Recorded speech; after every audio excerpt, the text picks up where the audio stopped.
Okay, FMT insiders, let's start with session 2, TCO. TCO in English stands for total cost of ownership. I think you know that. What is TCO?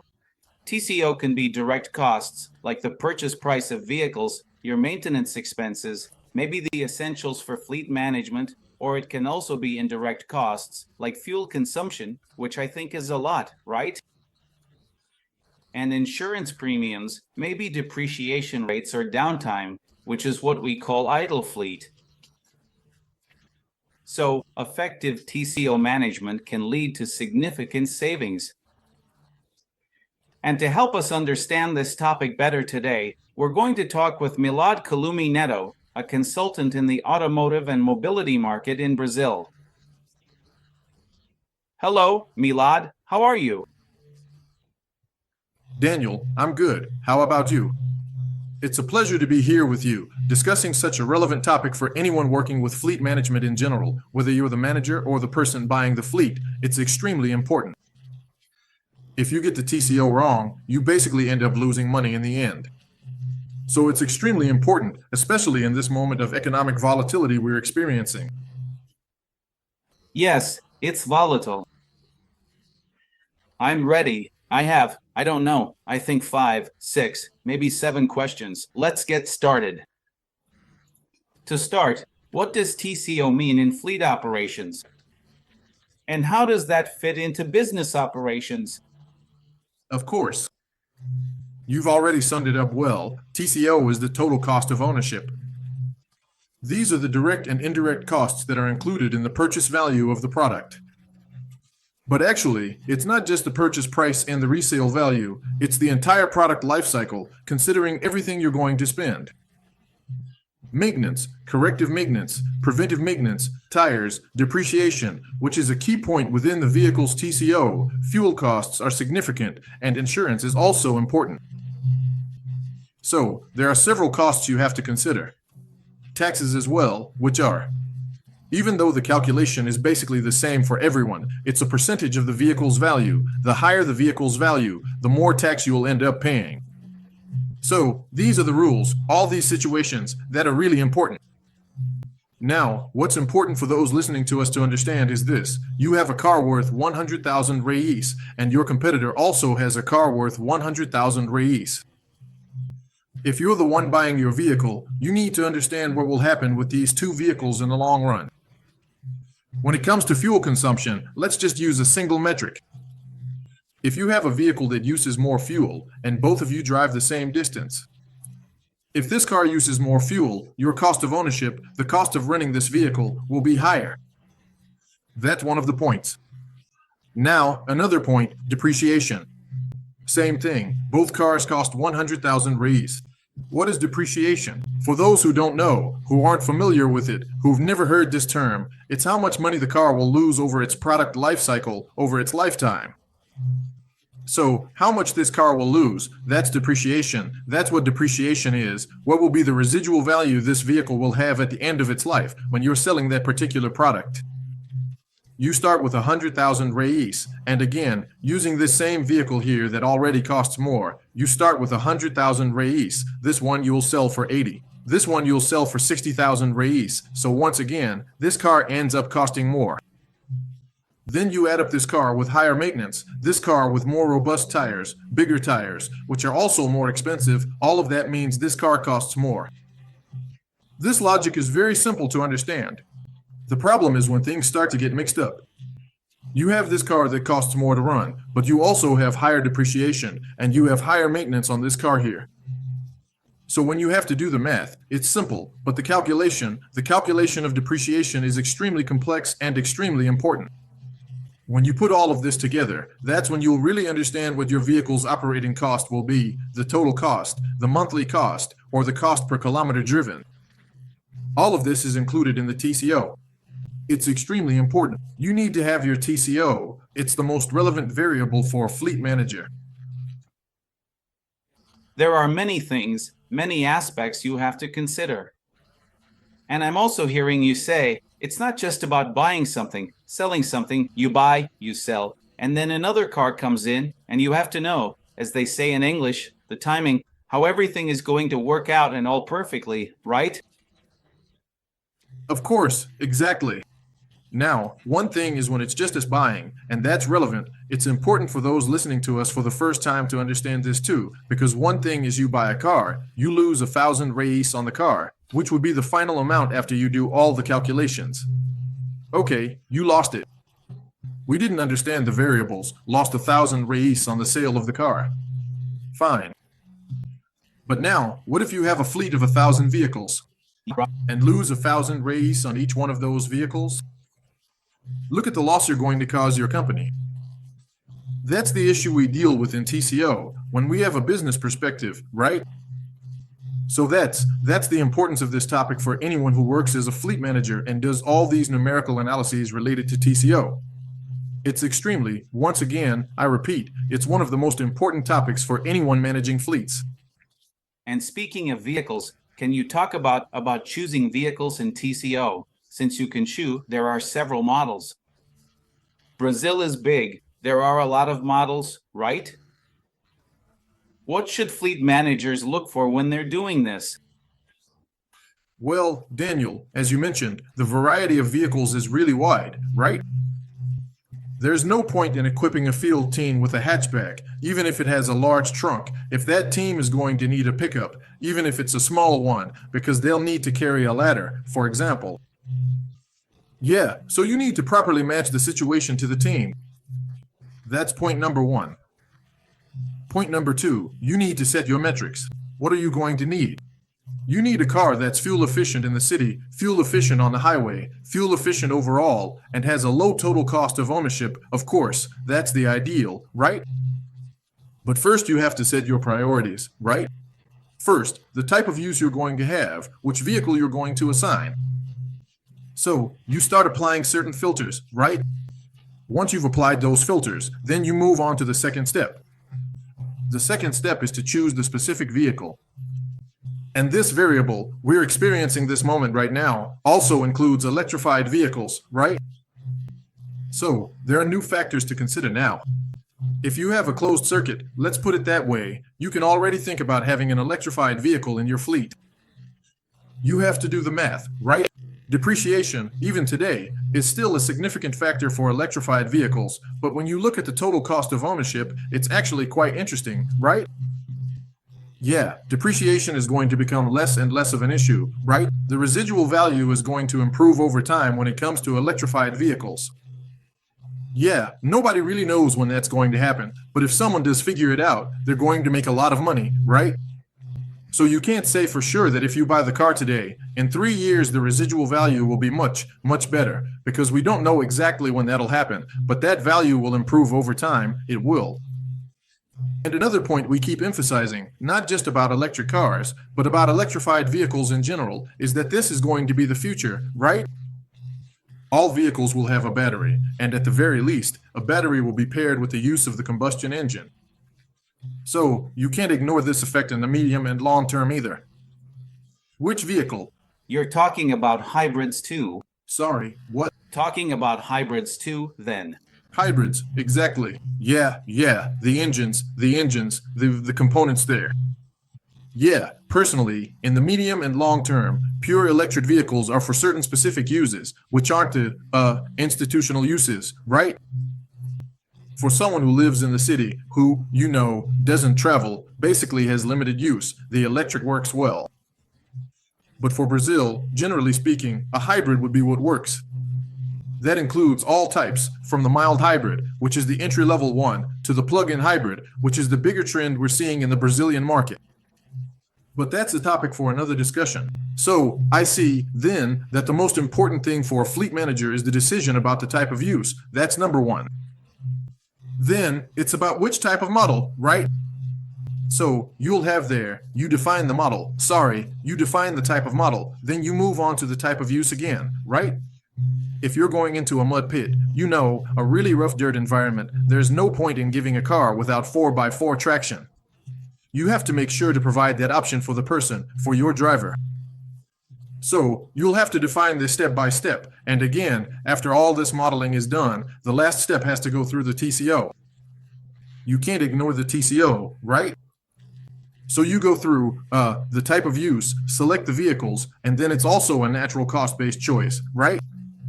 Like, oh no, these cars are way too expensive here. My company can't afford to take on that cost.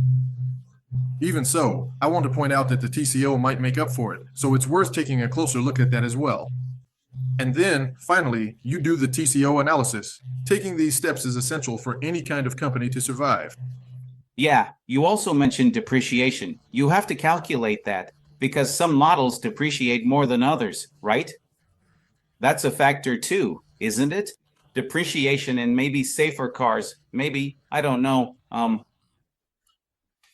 That's another aspect. Speaking of safer cars, first of all, the fleet manager needs to be aware, needs to understand that there's a metric within this definition that they can set. Like, look, the cars in the company's fleet will be Latin NCAP 4 stars or higher. That's it. So, with that, they're already making another big filter, and that's part of this process. So, this decision about which vehicle to have is really important. And we know that a lot of fleet managers don't have the leverage to go head to head with the financial director, who will say, no, I want that car over there, even if it has 0 stars, because it's cheaper. So, this relationship is really important, and this strength that this group of fleet managers needs to have, they need political support within the institution they serve, because it's a significant decision. It matters.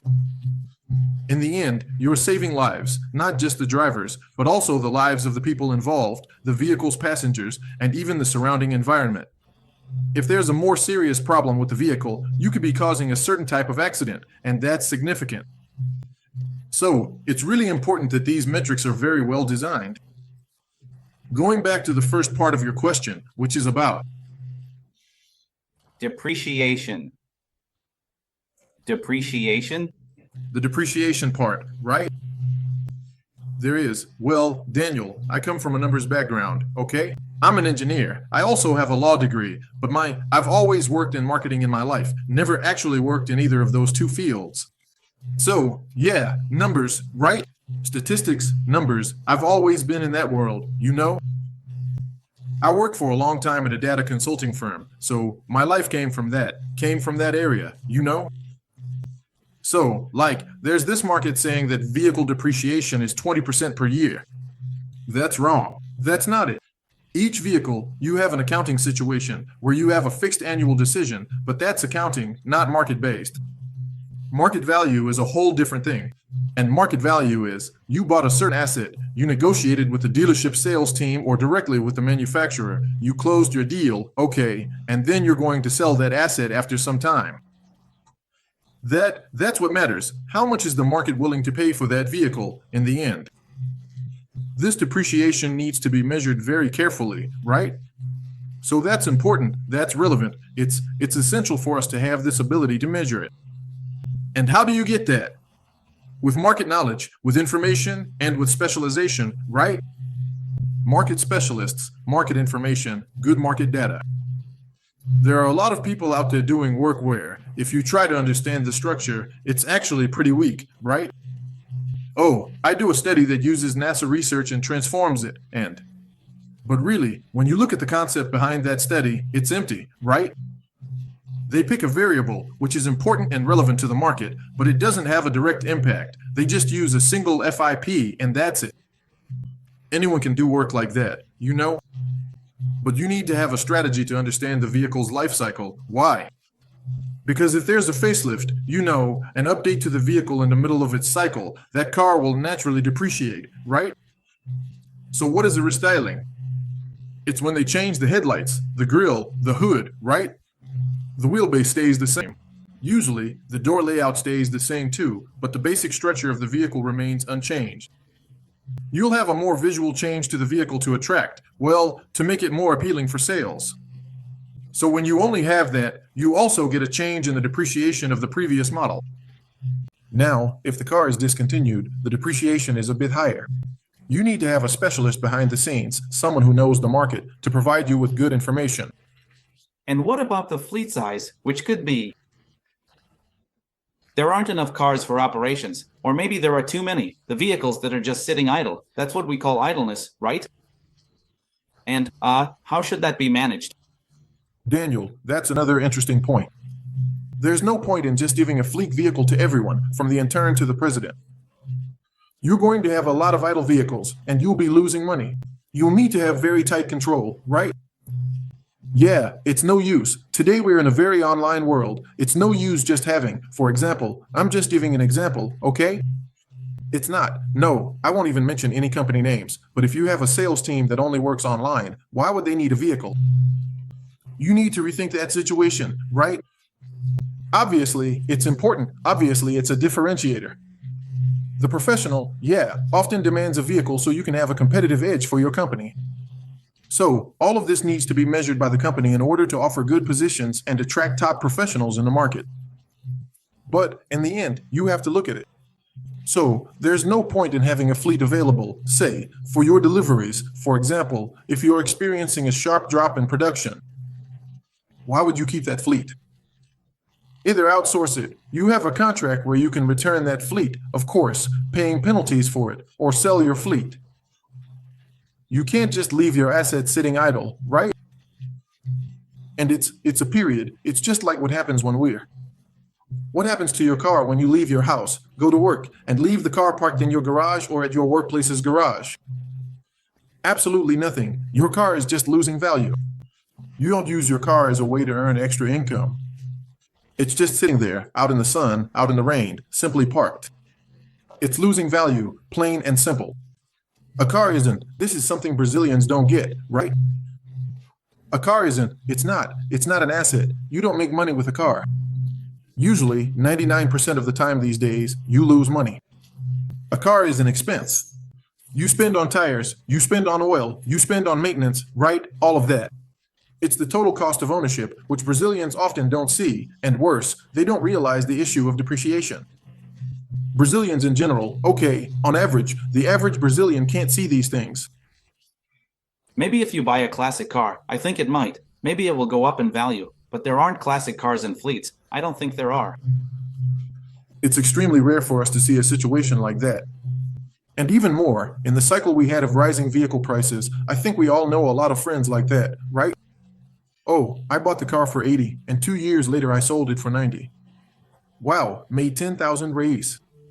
After the pandemic, it was like that. Prices kept going up a bit.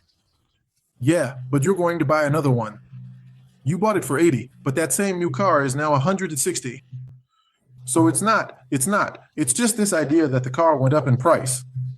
No, what happened is the new ones went up way more. So when you go to buy, just to give you an idea, the average car price in 2017 was 72,000 reais and some change. In 2023, it ended up at 144 and some change, more than double. So just look at the market we're living in. The accumulated inflation over the period was less than 50, around 50%. So from 70, we were talking about, roughly, the same vehicle would be 105,000 reais, right, plus 35,000 reais. Look at the difference, it more than doubled. So really, cars aren't an investment, cars are an expense. We can't forget that, okay? I made a note here about car insurance, and when there's an accident, that accidents are really expensive. Besides the possible injuries, people can get hurt and, an accident costs a lot of money. Do you have any idea, on average, how much does it cost? I don't know. I used to have that number, but I don't remember about how much it is anymore. It depends on the country, I guess. And how does that impact operations? Daniel, same here. I used to know that number off the top of my head too. Yeah, I can even look it up. Then I'll send it to you, and at another time you can. Put it here for your. Yeah, I'll put it in. We'll put it in there. I don't know. I don't want to say the wrong number, but it's a lot of money. Sometimes you don't even realize all the costs involved. It's not just the accident. There are other things. Loss of buy. I'm not using the car. You have to factor in a lot of things, right? But there's something else that's even more serious, which is that the statistics actually aren't accurate. Because what happens? The right thing would be for every single fatality that happens in an accident to be counted. Even if let's imagine a tragic situation here. You had an accident, you had a near-death experience in that accident for whatever reason, but you ended up passing away 3 months later. That doesn't get counted as a traffic accident fatality, even though it happened because of that accident. If you hadn't had that accident, you'd still be alive. Yeah, but then our system records it as like a hospital infection or like multiple organ failure. It interprets it differently, right? That's really dangerous because it distorts the statistics, you know? So it's a serious situation. Usually, the numbers we see are much better than what actually exists, right? Yeah, we're not one of the safest countries or with the safest roads. We've improved a lot over the last 10 years. A huge amount of money is spent, yeah, especially on the main part. That's also really interesting because a lot is spent on those who were in an accident and survived, right? Why is that? Because you have, well, the public health system, you have all the rehab, the rehabilitation for that person who became, you know, disabled or partially disabled and had to go through a rehabilitation process. So you end up spending a lot. That money could very easily be invested in improvements to the roads and public transportation systems and highways and the kinds of upgrades we really should be making to prevent these kinds of accidents. But these are things that, honestly, don't really get much attention from our politicians. So they prefer to keep up this, to keep maintaining things within the hospitals, which, you know, just ends up being another reason why our public hospital system gets so overloaded. So it's a problem that leads to another problem, and nobody comes up with a solution for it. So it's a serious issue. But really, I don't have the exact figure off the top of my head, but we're talking about millions and millions. A number comes to mind here. It could be wrong. Again, I make a point of confirming and then passing it on to you. Yes, it is around 500 million reais. Yeah, okay. In with everything, is it? And I'm going to say something less serious. So we also have the cost of fuel, but it's less serious, though it's still significant for fleets, right? Yeah, we have to use gasoline, diesel, ethanol, other you already mentioned electric and hybrid vehicles. And the cost that, what do you think? Great question. I love it. Personally, I use alcohol, right? I primarily use alcohol. Only if alcohol isn't competitive do I switch. That rule of 0.7 is extremely valid. For people who don't know that if there are some people here who aren't from Brazil, alcohol means ethanol, which is used by folks in Brazil too, and Brazil has a lot of it. The United States has a lot too, but Brazil has a ton, you know, alcohol or ethanol, right? Yeah, our fleet today is basically 90-something% vehicles that also use ethanol. And with these vehicles, you can use any proportion of alcohol and gasoline, right? So that's important to explain for people who aren't that familiar with our market. Do you think it's still that 70% calculation that the efficiency of alcohol, ethanol, is about 70% of gasoline, more or less? So yeah, that's really interesting. That calculation is totally valid. If you don't know your product, I mean, your vehicle, it works. It's an acceptable rule of thumb. Why is that? Because it's about the physical characteristics of the fuels. So it guarantees that 70% performance, right? You have to do that 70% calculation. What does that mean? You're at the pump, looking at the fuel price sign at the gas station. Let me help myself out here, okay? Is gasoline 5 reais? You have to multiply by 0.7. So if ethanol is 350 or less, you can use ethanol. If it's above 350, you use gasoline because the price is more competitive, right?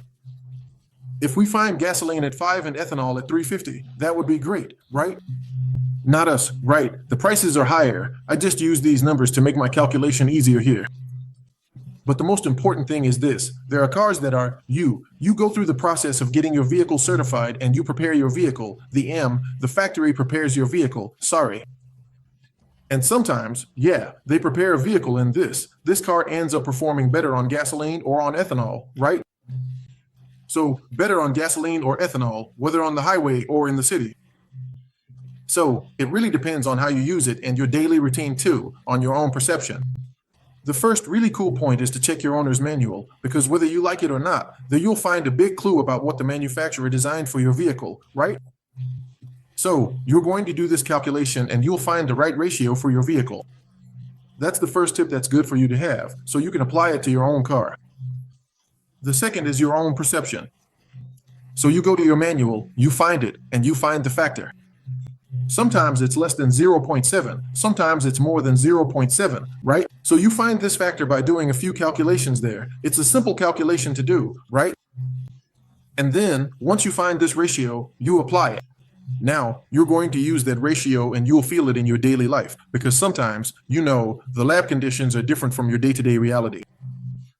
You might step on the gas a bit more, or maybe you drive more economically. Anyway, you have a whole situation there that's different from what we experience inside a lab. So, it's always good to keep these three elements in mind. You don't know. It's the 0.7. You use the parameters from your owner's manual to find the value that's right for your vehicle, and then you do the final test in your daily routine, right? That's important. But there's a percentage of gasoline in Brazil that's actually alcohol, ethanol, right? I don't remember the other one, but I think the legislation is increasing, since I have to keep track of several countries in the Americas. I don't remember something that happened in Mexico, but there's a percentage. Yes, it's a gaso. Our gasoline is made up of 27% anhydrous alcohol without water, right? Unlike the ethanol we put in at the gas station, which is hydrated, there's that difference, right? Yeah, there are studies now to raise that percentage in gasoline to 30%. In fact, the Mawa School of Engineering recently did a test for the government, increasing the percentages up to 32%, and it was satisfactory. It's not ideal, of course, but the results obtained were quite satisfactory. There were small ranges with minor issues in some specific tests that were done. So, we can indeed have gasoline with anhydrous alcohol at 32% in our market. Okay, considering everything we've talked about today, what final tip do you have for managing the TCO of a fleet? Maybe in 2 or 3 sentences, what do you think is good to say? Can I sum it up in one word? One word? Depreciation. Control the depreciation of your asset. That's the most important thing, right? You need to understand. That's one of those things people don't pay attention to sometimes, right? No, often they don't. The consumer, the average consumer, often doesn't pay any attention to that at all. Some companies, most companies take that into account, but even so, they make calculations that aren't the most accurate. It's an indicator, it's a guideline, but they're not precise and mistakes can happen. Let's never forget the issue of 1,000 reais. For us, it's not that. Of course it matters, but it's not that big of a deal. Now, 1,000 reais across 1,000 vehicles, the loss is quite a bit bigger. We can't forget that. We should always keep that in mind, right? And then, there are companies with fleets much larger than 1,000 vehicles, right?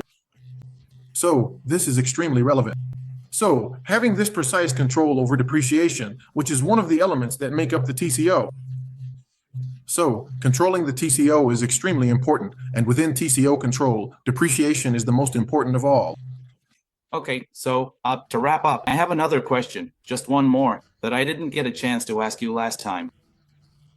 You were talking to me in an expert talk, something like that, but I didn't ask. If you were a car, just imagine that, what kind of car would you be? Maybe a compact, economical car, maybe a luxury sedan, an SUV that does a lot of things, a pickup truck, very useful maybe, or maybe a sports car, or something else. Which car? What kind of car? Look, I'll give you two. I'll give you two answers then, okay? I'll give you one that I think fits a bit more with the profile that I like, which is a luxury sedan. But my overall physical profile is much more like a very large and imposing pickup truck than anything else, really. You know me, I'm 1.92 meters, almost 150 kilos, so I'm definitely more that type than anything else. Not compact, right? All right, yeah. I'm not compact. But I like sedans too. They don't have many sedans here in Brazil, right? Other countries have more. Brazil doesn't have that many. There are a lot of hatchbacks. There are a lot of SUVs, right? But the market as a whole, right? Globally, we have over 40% SUVs, and here in Brazil, we have 40% SUVs. It's really the global trend, isn't it? Okay, I think I'm going to wrap up here. Thank you very much for your time.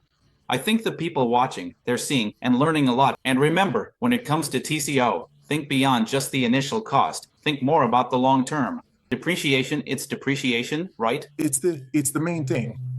Not the only one, but it's the main one. You always have to think long term, always. There's a lot that's hidden in the product's value. So you have to really understand that so you don't lose money. Okay, thank you very much, Millard. See you next time. Thank you, Danila. See you next time. Thank you very much. And thanks to everyone who listened to us here. Take care.